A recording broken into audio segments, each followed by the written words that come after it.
ये सही बात है कि साइंस ने भले ही हमें चांद तक पहुंचाया हो, मगर वो आर्ट ही था जिसने हमें आज तक जिंदा रखा हुआ है। जिसमें आज मैं एक बहुत ही बड़ा स्टेटमेंट देने वाला हूँ कि मोनोकल्चर की डेथ हो चुकी है। एंड आगे बढ़ने से पहले ऑब्वियसली मुझे आपको बताना होगा कि मोनोकल्चर होता क्या है। जहाँ पे अगर बहुत ही सिंपल स्टेटमेंट में जाए तो मोनोकल्चर अपने समय की एक ऐसे मोमेंट को दर्शाता है जहाँ पूरी सोसाइटी या पूरी दुनिया सेम मूवी शोज देख रही हो, अब सेम गानों को सुन रही हो, सेम पॉप कल्चर का पार्ट हो और सेम चीज़ को रूट कर रही हो। बेसिकली एक ऐसा डोमिनेंट कल्चर जिससे शेयर्ड एक्सपीरियंसेस क्रिएट होते हैं, अच्छे वाले बुरे वाले क्रिटिसिज्म के साथ, और पूरी दुनिया एक क्लोज्ड निट कल्चर का पार्ट बनती है। पर अभी आज इंडिया में आदि पुरुष को कलेक्टिवली हेट करने के बाद और एवेंजर्स एंड गेम के रिलीज होने के बाद पूरी दुनिया में ऐसी कोई भी चीज नहीं बची है जिसके लिए सब एक साथ आकर अपना एंथुजियाज्म दिखा सकें। एक टाइम था जब एक शो, एक गाना पूरे देश का मूड सेट कर देता था, मगर आज हर एक इंसान के पास अपनी एक पर्सनलाइज्ड प्लेलिस्ट है, अपनी एक फीड है, अपनी एक दुनिया है। याद है ना कि जब रामायण या शक्तिमान जैसे शोज आते थे तो पूरे मोहल्ले के बच्चे स्कूल खत्म करके फैमिली के साथ सारे काम छोड़कर उस शो को बैठने देखते थे। पहले हम लोग सेम चीज़ को देखते थे, सेम चीज़ को फॉलो करते थे, सेम कल्चर्स को इवेंट्स बना के जीते थे उन्हें, जैसे कि दूरदर्शन का शक्तिमान, संडे को महाभारत, फिर केबीसी। मगर फिर आज ऐसा क्या हो गया कि हम सब बिखरे पड़े हैं। 1000 से ज़्यादा TV shows, OTT channels, YouTube channels, Instagram पे कंटेंट क्रिएटर्स के साथ हम सब अपनी अपनी दुनियाओं में बहुत ही आइसोलेटेड है। अब हर किसी के पास अपनी एक दुनिया है। किसी को के ड्रामा पसंद है, किसी को पाकिस्तानी ड्रामा, किसी को एनिमे, किसी को रियलिटी शोज, तो कोई सुपर हीरो सिनेमा में ही पागल रहा है। जहां कुछ साल पहले की बात करें तो पूरी दुनिया में ब्लैक पैंथर मूवी के आने से अफ्रीकन कल्चर को जो एक रिप्रेजेंटेशन मिली, आई डोंट थिंक किसी मूवी ने वो रिप्रेजेंटेशन क्रिएट की है जिसके लिए सब बात कर रहे थे। उसके अलावा फिर गेम ऑफ थ्रोन्स के फिनाले ने कितने सारे बड़े कल्चरल मूवमेंट्स को क्रिएट किया। अच्छे हो या बुरे, अपने अपने एक्सपीरियंसेस थे, लेकिन मजा जरूर से आई थी। हर इंसान जिसे आप जानते हो वो सेम कंटेंट को कंज्यूम कर रहा था, सेम रेफरेंसेस को यूज कर रहा था, एक सेम शेयर्ड एक्सपीरियंस जी रहा था। जहां माइकल जैक्सन के टाइम पे मैं पैदा तो नहीं हुआ था, पर 2012 का वो टाइम मुझे याद है कि जब यूट्यूब चैनल पे गैंगनम स्टाइल गाना आया था और उस गाने ने पूरी दुनिया को इतना क्लोज लाके रख दिया कि यूएस से लेकर इंडिया तक सब एक एक्सपीरियंस का पार्ट बने हुए थे। एंड वो सेम कल्चरल मोमेंट आज लोग उससे डबल भी व्यूज लाकर वो हाइप, वो प्यार, वो मोमेंट क्रिएट नहीं कर पाते। जहां पे हम फिर से इंडिया का एग्जांपल लेते हैं, बाहुबली, जो कि पूरे देश के लिए एक बहुत ही बड़ा कल्चरल इवेंट था। जहां जब इसका पहला पार्ट आया था तो वर्ड ऑफ माउथ से ही ये इतना फैला कि मेन स्ट्रीम मीडिया से लेकर इंटरनेशनल मार्केट तक सभी इसकी बात कर रहे थे। जहां तब जाके हमें इंडिया की तरफ से एक बड़ा मोनोकल्चर वेव देखने को मिला, जहां हम सब साथ में आकर एक ही सवाल कर रहे थे कि कटप्पा ने बाहुबली को क्यों मारा। और उसका आंसर जीते जीते, आंसर पाते पाते 2 साल तक वेट करना, it was a dreadful experience. मगर वो 2 साल का वेट, बाहुबली का एक्सपीरियंस, हम सब रूट कर रहे थे, हम सब एंथुजियास्टिक थे कि हाँ हमें देखने को क्या मिलेगा। जहाँ पे ये सिर्फ एक टिपिकल सोशल मीडिया जैसा ट्रेंड नहीं था, बल्कि इतना बड़ा चेंज था कि हम आज भी 10 साल के बाद भी इसकी बातें करते हैं, इस फिल्म को सेलिब्रेट करते हैं। इस फिल्म के एक्टर्स आज भी 100-100 करोड़ की ओपनिंग देते हैं, चाहे ये फिल्म अच्छी हो या बुरी, लोगों के करियर बने हैं इससे। बाहुबली के बाद इंडियन फिल्म मेकिंग जैसे पूरी बदल सी गई है, और मार्केट भी।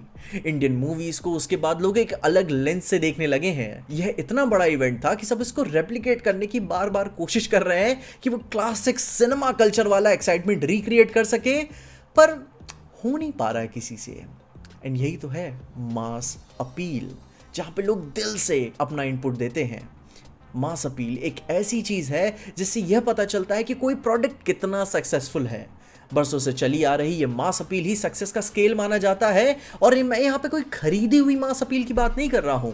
मैं ये बात जानता हूं और हैरान भी हो चुका हूं कि आज इंडस्ट्री इतनी काबिल हो चुकी है पैसे से कि 400, 500, इवन बिलियन, 2 बिलियन व्यूज भी खरीदे जा सकते हैं। एंड आपको एक इल्यूजन क्रिएट कराते हैं किसी प्रोडक्ट या फिर किसी फॉरेन के गाने पे कि हमारा प्रोडक्ट, हमारा ये आईपी बहुत ही ज्यादा पॉपुलर है, मगर ऐसा सच नहीं होता।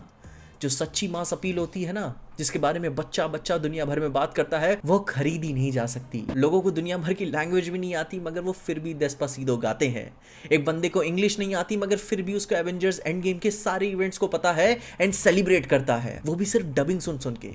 कहानियों का उसे पता है और वो उसके लिए कितनी ज़्यादा मायने रखती हैं। लोगों के एक सिंगर के एल्बम का इंतजार करना, मोबाइल गेमर का भी GTA गेम के बारे में पता होना, इंडिया का वर्ल्ड कप जीतना, बार्बनहाइमर इवेंट में पार्ट लेना जहां भले ही किलियन मर्फी की शक्ल IMAX में देखकर क्या ही उखाड़ लिया, मगर वो जो एक दिन आता है ना जहां पे आप सुबह सुबह उठ के उस एक्साइटमेंट से तैयार होते हो, जागते हो कि आज वो दिन है जिस टाइम का मैं बहुत टाइम से इंतजार कर रहा था। और वो एक्साइटमेंट कोई भी ब्रांड हजारों करोड़ों रुपए डाल के भी रिक्रिएट नहीं कर सकता। वो आपके अंदर की एक्साइटमेंट, जेन्युइन एक्साइटमेंट कि अगर आज छुट्टी नहीं मिली तो मैं छुट्टी ज़बरदस्ती लेकर जाऊंगा, मगर आज सबके साथ इसे एक्सपीरियंस करूंगा। मगर फिर अब ऐसा क्यों हो रहा है कि अब ये फीलिंग फील नहीं होती, वो एक्साइटमेंट चली जा चुकी है, लोग बोर हो चुके हैं, थोड़ा सा डिप्रेस भी, जहाँ चीज़ें पहले जैसी प्रिडिक्टेबल भी लग जाती हैं कि खरीदी जा चुकी हैं, या फिर उनका मज़ा जा चुका है, या फिर बार बार नॉस्टैल्जिया का ही यूज़ हो रहा है। तो कोई उस आर्टिफिशियल हाइप में पार्ट नहीं लेना चाहता क्योंकि उसे फेक लगने लगा है। एंड यहीं पे एंट्री होती है कस्टम क्यूरेटेड एक्सपीरियंस की, एक ऐसी चीज़ जिसने सबका काम खराब किया हुआ है। आज के लोगों का एक सिंपल सा ही सवाल है कि इज़ इट फॉर मी, क्या ये मेरे लिए है? और इसी के चलते जाने अनजाने में हम उस कल्चरल एक्सपीरियंस से, लोगों से, अपनी ही कम्युनिटी से इतने दूर जा चुके हैं कि अब कोई भी चीज़ आपको एक्साइट नहीं करती है। चाहे वो प्रोडक्ट हो, मूवी हो, या फिर कोई यूट्यूब चैनल ही हो, अगर आपको एक सेकंड के लिए भी लगता है कि ये मेरे लिए नहीं बना तो आप तुरंत ही स्वाइप कर देते हो। And algorithm fraction of a micro second में समझ जाता है कि अब इसे कुकिंग वीडियोस नहीं, आज रात इसे ठरकी वीडियोस देखना पसंद है, तो यही पुश करो। जिसमें कभी कभी आपने अपने सोशल मीडिया में बात नोटिस भी की होगी कि कोई एक बहुत ही बड़ी न्यूज़ जिसके लिए आप अंदर से एक्साइटेड थे काफ़ी समय से, वो काफ़ी देर बाद आपको देखने को पता चलती है। और आप सुबह से इंस्टाग्राम, यूट्यूब पे ही थे, मगर फिर भी कोई नोटिफिकेशन नहीं आया, आपको रेकमेंड नहीं हुआ, आपने चैनल्स को सब्सक्राइब किया हुआ था फिर भी नज़र नहीं आ रहा है। एंड ये क्यों होता है? क्योंकि ये ऐसा इसलिए होता है क्योंकि अब हर चीज़ एल्गोरिदम, कस्टम क्यूरेटेड एक्सपीरियंस बना के प्रेजेंट की जाती हैं। आपके किसी भी चैनल को सब्सक्राइब करने से या नोटिफिकेशन ऑन करने के बावजूद भी वो आपका डिसीजन नहीं होता कि आप क्या देखोगे। एल्गोरिदम का डिसीजन वो लेकर चलता है कि अभी आपका मूड ऐसा है, भले ही आपने किसी चीज़ के लिए नोटिफिकेशन या सब्सक्राइब किया हो, मगर अभी वो आपको देखने को नहीं मिलेगी। और ये एल्गोरिदम जिसे हमारी हेल्प करनी थी, आज वो सबको परेशान कर रहा है, हमें अपने ही लोगों से दूर कर रहा है, जिसमें कांस्टेंट एवोल्यूशन हर बार अच्छा नहीं होता। क्योंकि अब YouTube का एग्जांपल देख लो, मेरे चैनल के नीचे अब मेरे चैनल के सब्सक्राइबर्स अभी आपको देखने को नहीं मिल रहे होंगे। एंड आई डोंट नो कि किस तरीके के एक्सपेरिमेंट्स चल रहे हैं, मगर आप यहीं से अंदाज़ा लगा सकते हैं कि दुनिया किस तरीके से बदल रही है और एक्सपेरिमेंट्स ले रही है। जहाँ पहले कल्चर सबके लिए होता था, पर अब कल्चर बहुत ही पर्सनल हो चुका है। अगर आपको कोई अच्छी चीज़ें, पॉजिटिव इंसान हो तो पॉजिटिव ही चीज़ें देखने को मिलेंगी जिससे आप डिल्यूजनल हो जाओगे।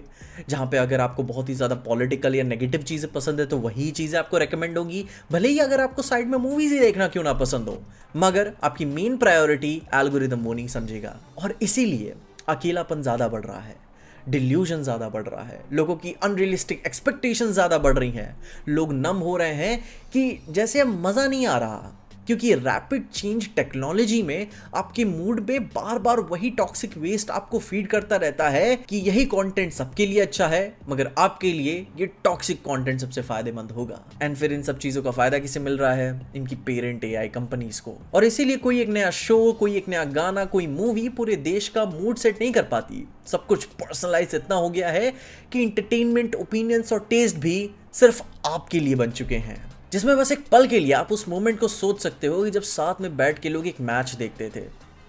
एक मैच सिर्फ ट्विटर पे लोगों के ओपिनियंस, रिएक्शंस ही नहीं देखते रहते थे।